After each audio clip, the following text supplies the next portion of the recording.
Hello and welcome to Star Citizen Sunday. This is a weekly show which covers all the news of Star Citizen from the week just past. I am your host Mac, so let's get on with it.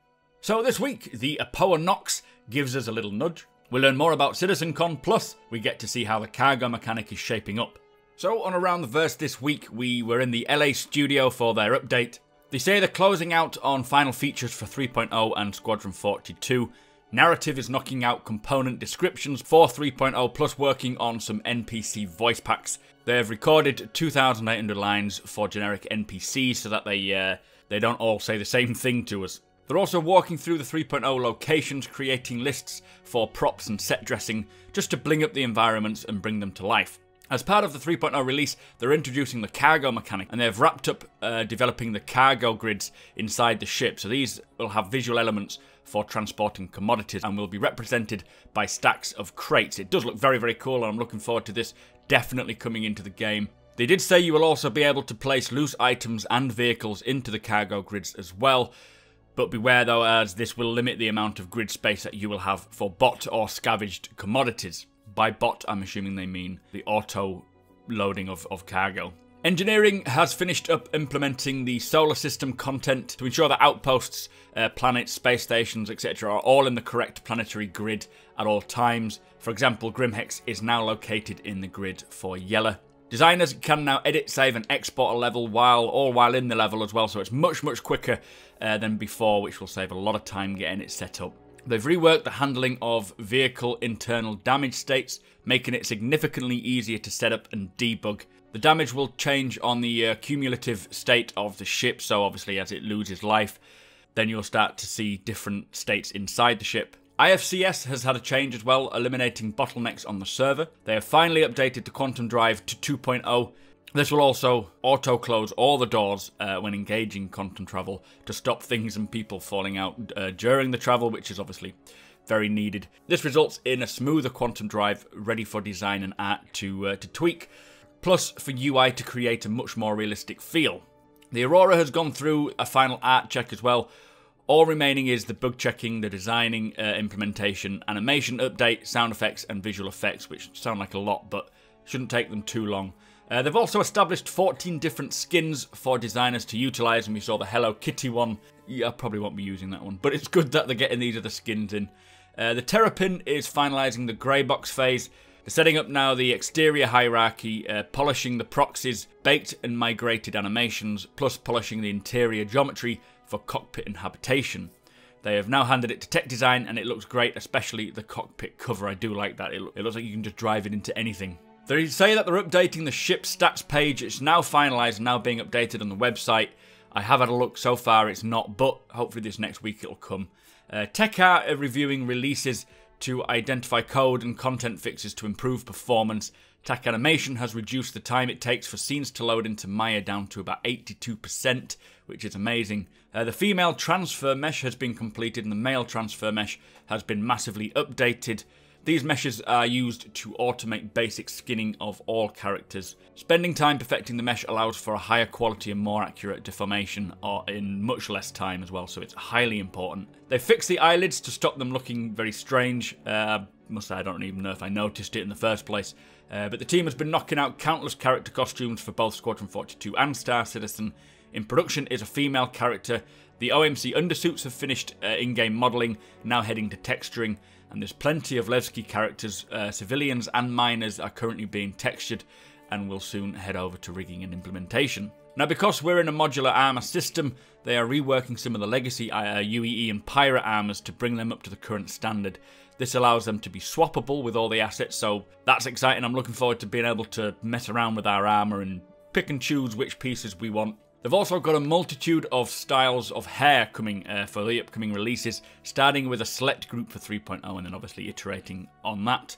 They now have more finished, rigged and implemented characters, starting with the male Marine BDU, which will be making an appearance on the Idris. The male deck crew can now safely EVA out of a ship and do their work because their uniform is complete. And finally, the light female armour is now finished. Her implementation pass is going along with the female Explorer flight suit, which is the male version of the Explorer flight suit. Looks very, very cool. Hopefully we've got a little torch on the side there. Anyway, from there, they talked about serialized variables. Now, This is very complicated and it took me a lot of goes listening to it to try and figure out what they're talking about. Hopefully I've captured it and made it a little easier to understand. I do suggest watching it yourself if you are truly interested. But anyway, serialized variables are an answer to a question, which is how do we network a game like Star Citizen? Now, they're nothing you can see, and if you should never really notice them if everything is running right. Star Citizen, they say, is made up of thousands of elements, some visible, like planets, ships, players. Others are not, like missions, assigning landing pads, and, you know, the game logic, so, for example. They currently have 6 network engineers, but only 3 of these working on networking between the client and the server. They need to simplify the code to help it all run smooth across the network, and this is why they've created the API, so an application programmer interface. This simplifies things by allowing the program to say exactly what it wants to do. As I say, I won't go into too much detail regarding what an API does, but it's definitely necessary for the game. And what it means is that network programmers only have to ensure that the API is functioning correctly rather than everything else, because that sorts everything else out for them. Now, for the game to run smoothly, the server needs to send messages to the clients so that everyone has the same data at the same time. Now, usually this would just send messages every now and again, which works well with small numbers of entities, but Star Citizen has massive amounts of entities. Now, what they tried to do was to send the info only once it's changed, but this was a manual process and it's still tricky to get it right, which is why we experience desync. Now, the serialized variables should help all of this. Programmers can now write the code as they would normally, and all they need to do is then mark which variables they want networking, which shows the ones needing serialized. Still following? The code is then reduced greatly and the variables are seen quicker. All this means is that there's a lot fewer bugs, it gives a clearer view of what's happening in the game, and it means that the bandwidth updates are as optimized as it will ever be. They did notice in one of the entity types it was sending 80% less data. Now at first they thought this wasn't real, they double checked it and noticed that this is a real saving. They say it won't likely be a typical saving, but it's great that it's working. Serialized variables will also help with persistence and game saves in Squadron 42, but the best thing though is that this serialized variables are a cornerstone of creating this universe. Now, as I say, do watch it yourself if you want to understand it more thoroughly. That's what I got from it. It's obviously a great thing and it's highly needed for for the game. This is why we're seeing a lot of lag, a lot of desync and so forth. So as soon as they can get that sorted, which it sounds like they have done, they wouldn't be putting this guy up there talking about it if they haven't, then the game will run a lot smoother. Anyway, that was around the verse, guys. Let's move on.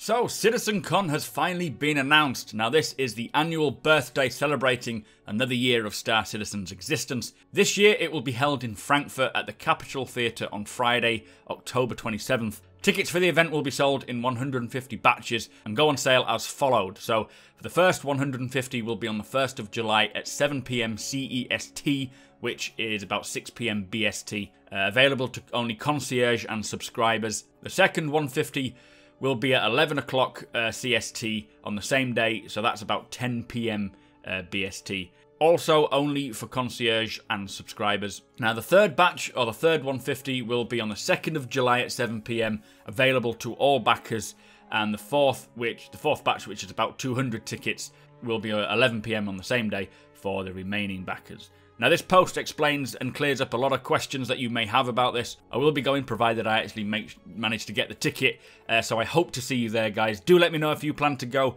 There's a Bar Citizen, I think, the day before, which we will all be attending, and I won't be drinking too much. But anyway, let's move on. So this week there was a post titled Clearance Level Ultra Required. Now, frustratingly, I could not open this, so I'm not sure who actually had access to this, but I found the image on the Tinterweb, and this is a part of the reveal of the AopoA Nox. This is the upcoming concept of the Jean space bike. It mentions in the post that we will get more info on the 21st of June, so let's hang on this until then. But I did get to see some footage of the Nox courtesy of Reddit, so I'm grateful to whoever that was that put it up there. But according to Tyler Nolan, it will cost about $40, which is pretty cheap. Hopefully we'll be able to do a giveaway if I can get a hold of one. But we can see from the general shape here, it looks pretty slick. It's very hard to really make it out properly. But I think this is something that I am excited for. I like the idea of pod racer style vehicles, as, to be honest, this will be used a lot planetside, more than we probably think. I know we kind of use them to zip around places or to explore, but when you think, if you're in a place where there's maybe a city or a lot of population and you want to be traveling around, I would think that these pod racer sort of space bikes will be used a hell of a lot. Anyway, let me know your thoughts on this new Nox. Are you going to get one? Are you excited for it? Do we need one? It's definitely going to be fun racing all these little pod racers. Anyway, let's move on. Don't forget that courtesy of my patrons, we are giving away a Star Citizen starter package. In order to win, you must be a subscriber and just leave a comment on any of my videos throughout the month of June to stand a chance. So also this week, there was a new United post titled Assassination Investigation, which is talking about the attempted assassination of Emperor Costigan. Bug Smashers this week sorted out a turret issue. There was a ship sale for Father's Day, or coming up for today actually. Oh crap. Pick up an M50 or a Misc Razor. I'm pretty sure my dad would not be interested. Plus, Jump Point is now available for subscribers. So that brings us to the end of the show. Thank you for watching, and thank you to our subscribers. Plus, a massive thank you to our patrons as you make this possible. If you like what we do and want to help us make it better, follow the link in the description to our Patreon page to learn more.